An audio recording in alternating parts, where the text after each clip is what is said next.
Hey guys, it's the Photo Fiend here. We're going to make some lens flares and light leaks really quick. Awesome little tools you can add to your photos. I'm going to show you how I do them and how I apply them to my images.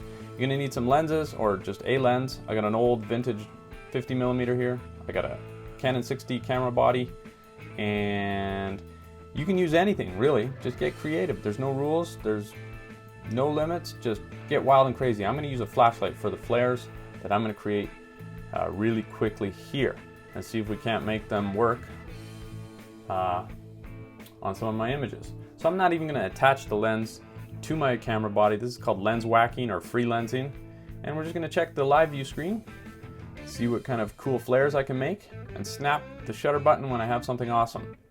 And that's pretty much all there is to it. You don't need a flashlight. You can use the sunlight, you can use a dishwash detergent bottle.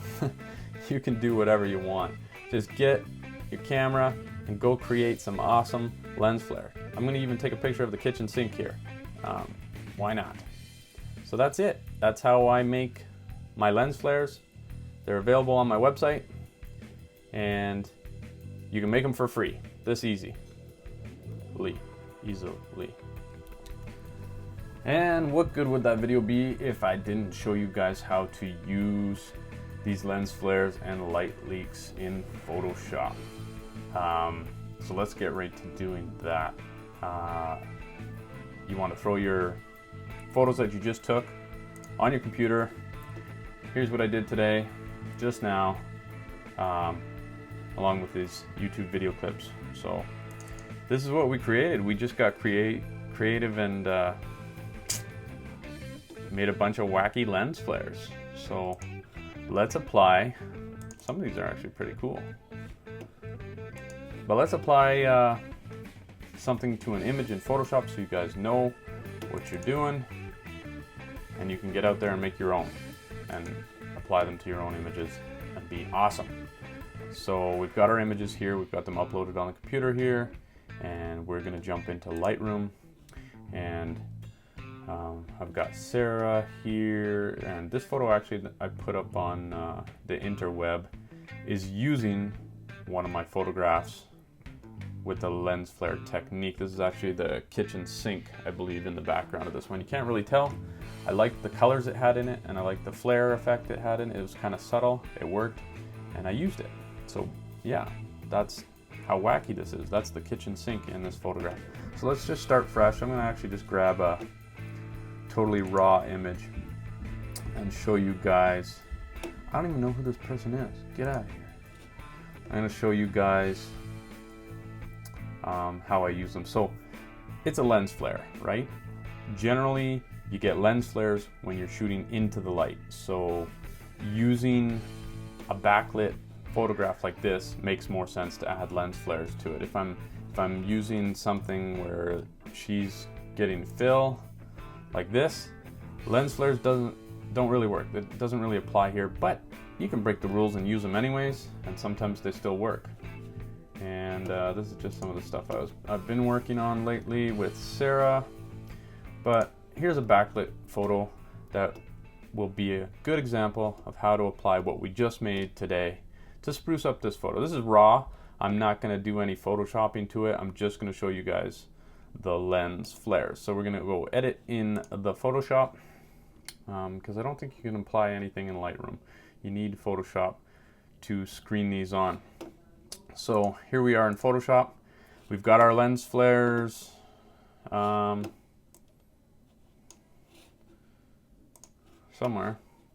Nope, that's iTunes. There they are. So we got our lens flares here. And for me, I just like to drag and drop. So I'm going to use something that has the, I think I'm going to use this one actually. It has that, I used the Nikon 50mm. It has that cool vintage lens flare because it's from the early 80s or late 70s. So we're going to make this kind of retro like, since she's got the retro outfit and everything. I like to drag and drop because I'm lazy, and that's what we're going to do. We're just going to drag and drop it on the photo. And now that you have it here dropped on your photo, you can start stretching it out and stuff to fit your photo better. And you can drag it from the sides too, and do whatever you want to make it fit your image. For me, I'm just going to hit enter and apply it. And there we go.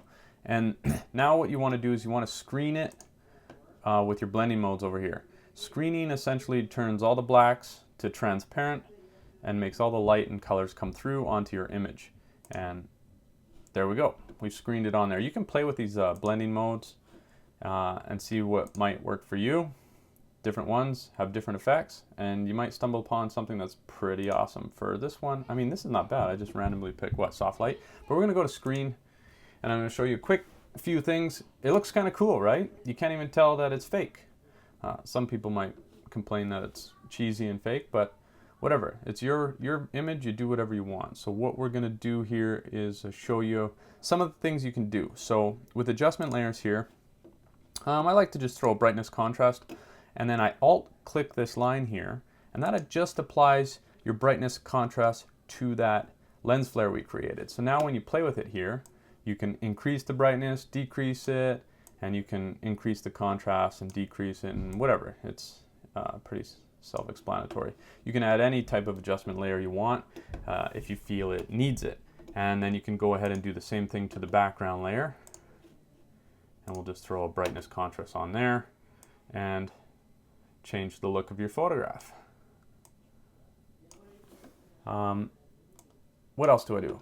Another thing I like to do, if you've taken a lens flare photograph and part of it applies to your image and some of it doesn't, just jump on this layer here and you can throw a mask on it, and you can just go on your white mask with a black brush over here, and you can just start like painting it out. So if maybe this flare got a little too crazy, we can just start making it a little bit more subtle. Or maybe it's right across her face. You can just paint it off.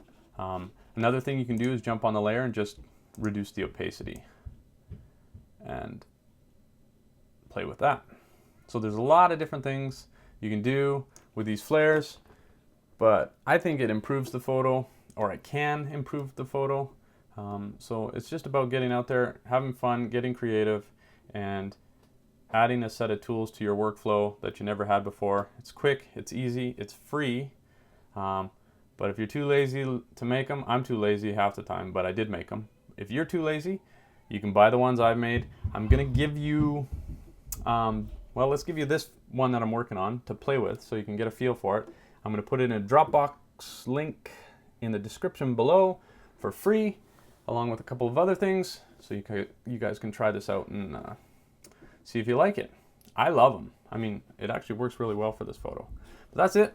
That's how you make the lens flares and light leaks, whatever you want to call them, foreground elements, background elements. That's just a way to make cool tools for your workflow and be a better photographer, maybe. I don't know. Or maybe this is just cheesy, but do what you want. Subscribe, and I'll make more videos if you want me to. If there's anything you want to know about what I do with the images that I upload to 500px, how I create them, there's no secrets in anything I do. So just let me know if you want me to make a video on editing, a video on my camera gear, how I shoot models, how I get models, how I do anything in the world of photography. Throw a comment down below and I'll make a video. I'm trying to get my YouTube game going, so I don't know. Hopefully this helped you guys out. If not, have fun, stay cool, bye-bye.